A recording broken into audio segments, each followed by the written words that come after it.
Pause for a moment. Notice how your lungs expand without your permission. Notice how your heart beats even while you sleep. Your blood flows. Your food digests. Your cells regenerate. All without you doing anything. You are not managing this. You are not trying. It just happens. This is the Tao. Look at the forest. No tree checks the weather app. No flower rushes its bloom. No season shows up early.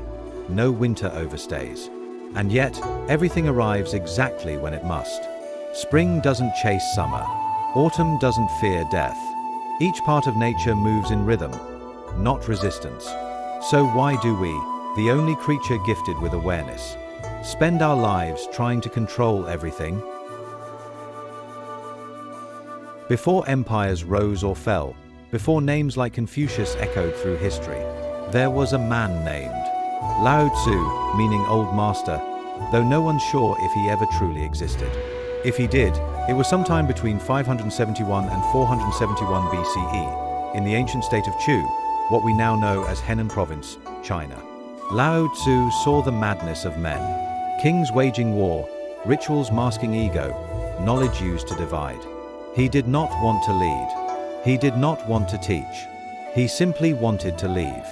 And so, the legend says, he mounted a water buffalo, turned his back on the crumbling order of the world, and rode west towards stillness. At the final border, a guard recognized the depth in his eyes and begged him not to go without leaving something behind.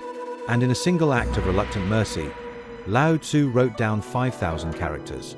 Not commandments, not philosophy, just observations, quiet truths.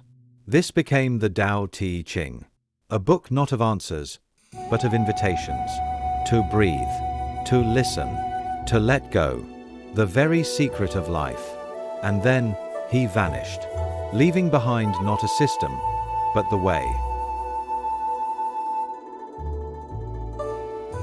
Lao Tzu's philosophy isn't ancient wisdom to admire from afar. It's exactly what we need in this madness of endless noise, burnout, and trying too hard to be everything, everywhere, all at once. Because what he whispered in stillness is exactly what we've forgotten. This is our modern world. We chase knowledge like it's oxygen. We pile up possessions like they'll save us. We run from morning to night, pushing through locked doors, racing trains, dodging time itself. We strain the body, clutter the mind, and burn the soul in this fire we call ambition. And for what? We forget to breathe, forget to call the ones who raised us. We forget that the sky shifts colors quietly, and that silence can heal. We slip past sunsets. We skip over kindness. We exchange presents for performance. And still, we're restless. Often, we gain nothing but a tired heart, and a calendar filled with nothing sacred. The Taoists saw this centuries ago. They warned, the harder you push the river, the muddier it becomes. They understood that most of our striving isn't strength, it's struggle. That our obsession with fixing life is often what fractures it. Let go. The current knows the way. Lao Tzu once said, "The Tao that can be spoken is not the eternal Tao." Because the moment we try to explain it, we've already missed it. Behind every leaf, every breath, every falling star, lives the Tao, a force beyond names, beyond maps, beyond mind. It moves through all things, yet clings to none.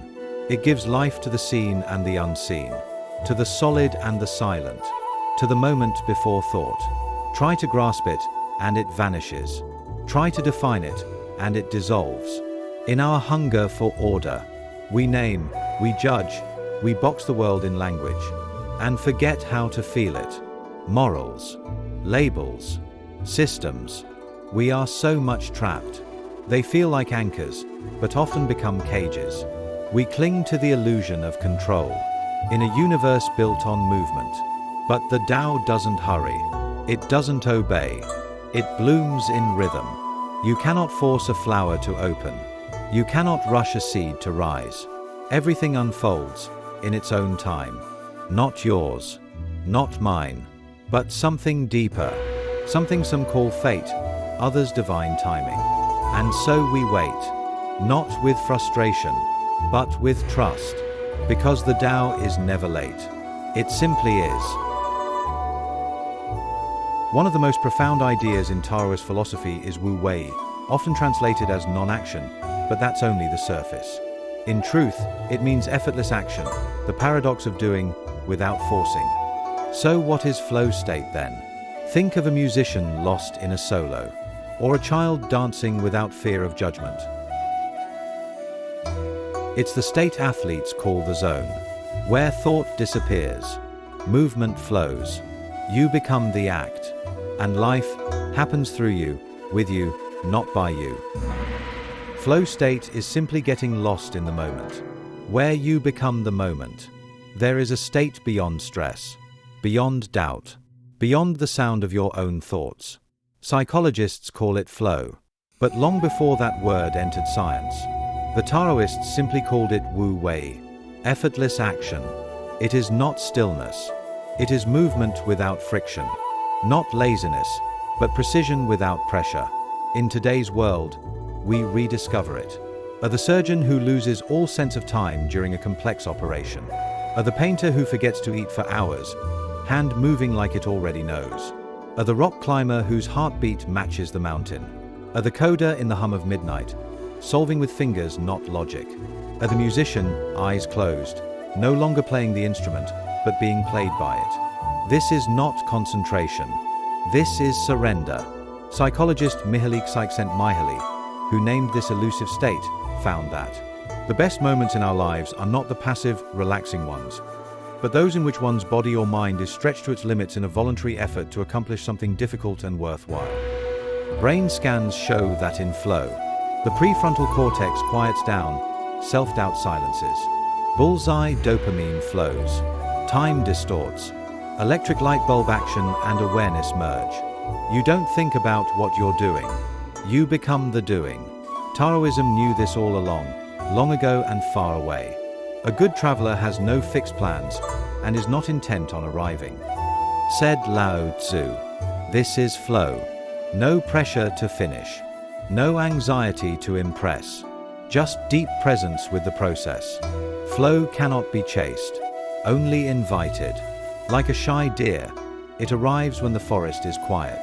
When you are still, not in body, but in expectation. To enter that kind of flow, you don't push harder, you surrender. First, to the moment. Then, to the silence beneath it. You lay down your armor. The need to control, to impress, to win. You live with the Tao, not against it. You breathe with the wind, not through resistance. And most importantly, you trust. Just as rivers find the sea, so will the path find you, when you stop forcing one.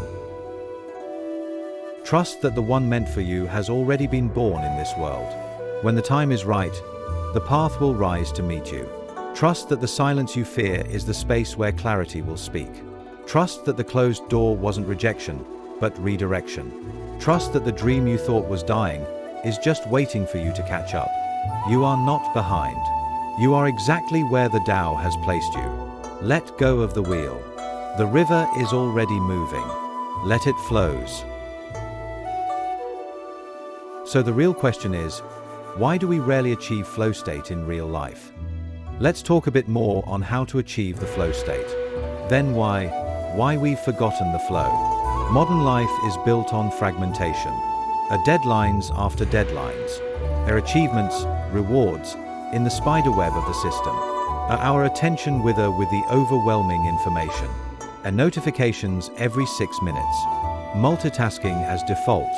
Metrics for creativity. A pressure to monetize your passions. Pressures and depressions at every level. A competition and craving at every turn. We hope one day we shall arrive, whatever the dream destinations is. And the time passed by. One day, we got to notice that it was too late. That we did not live the life. That is why, there is no wonder, we rarely enter flow. We're pulled in 10 directions before breakfast. We don't just lose time, we lose the thread of ourselves. On the other hand, you can't force flow. Here's the paradox. You can't get into flow by trying to get into flow. Just like you can't fall asleep by forcing yourself to fall asleep. Flow comes when the mind dissolves, when self-awareness softens, when goals fade into the act itself. It's not the result, it's the rhythm. It's not arrival, it's immersion. So let's adapt the practical Taoist flow in daily life. Flow is not just for athletes or artists. You can find it in a washing dishes, a gardening in silence, a walking without headphones, a writing without editing, a even sipping tea when that's all you're doing. Lao Tzu himself never wrote anything about how to achieve Wu Wei, or the flow state we just called it in modern day.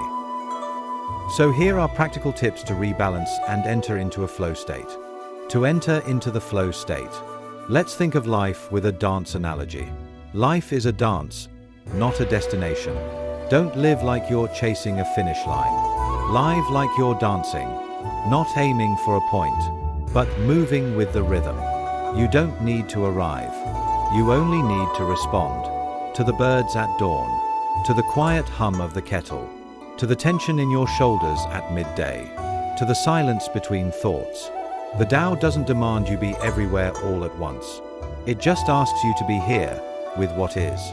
Flow doesn't begin with effort. It begins with clearing. Clearing your mind. Clearing the noise.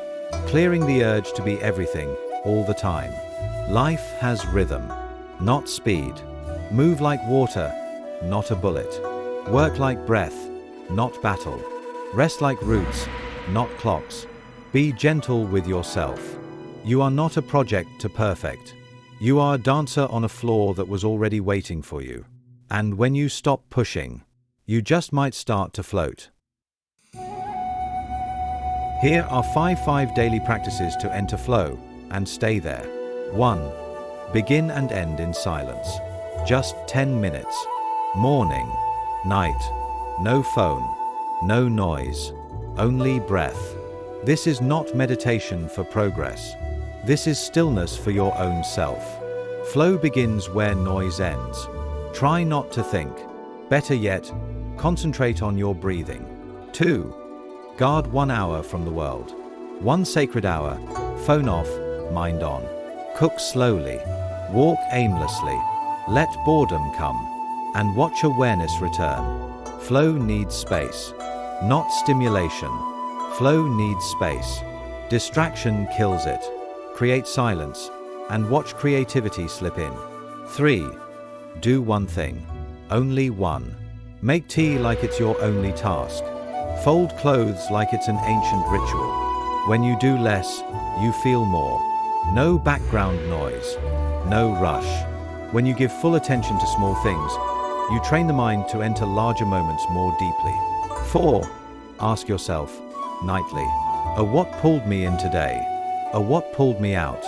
When did I feel most alive? 3 lines. Pure presence. This small act builds the muscle of awareness and makes flow feel familiar. 5. Wander without purpose. 20 minutes. No destination. No earbuds. Just feet and breath. Feel the air. Hear the world. Let your thoughts drift and return.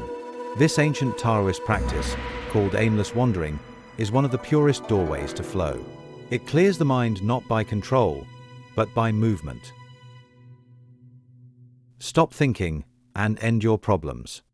Tao Te Ching. So stop trying to impress. Stop striving to fix. Stop scheduling your destiny. Breathe. Be. Watch the Tao do what it's always done. Everything you need is already on its way.